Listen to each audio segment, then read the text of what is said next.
مقتطف من خطاب الرئيس الجزائري عبد المجيد تبون يتحول إلى ترند بالسعودية ويغضب الإمارات ويشعل مواقع التواصل الاجتماعي. شاهد ماذا قال. إذا كنت محبا للرئيس الجزائري عبد المجيد تبون وتريد أن يصلك جديد أخبار الجزائر المتنوعة، اشترك في القناة ليصلك كل جديد.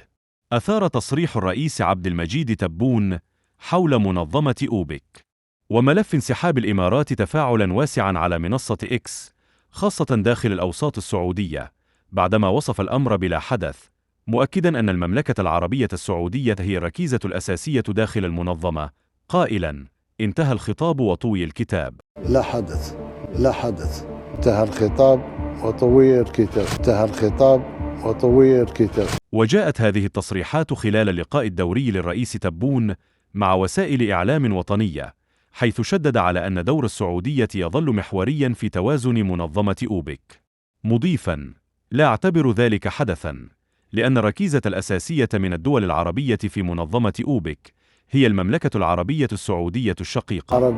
الركيزة الأساسية في الأوبك في المملكة العربية السعودية الشقيقة. وسرعان ما تحولت العبارة إلى ترند في منصات التواصل العربية، وخاصة داخل السعودية، حيث أعادت حسابات إخبارية بارزة نشر مقطع الفيديو مركزة على الإشادة بالدور السعودي داخل المنظمة في سياق النقاشات المرتبطة بأسواق الطاقة العالمية.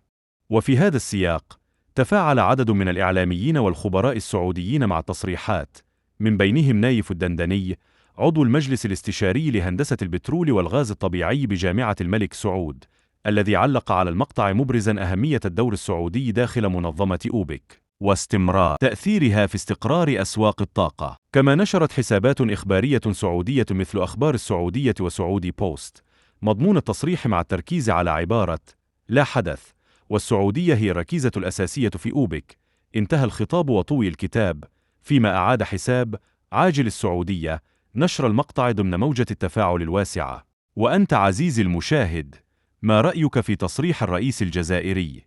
شاركنا رأيك في التعليقات. دمتم سالمين.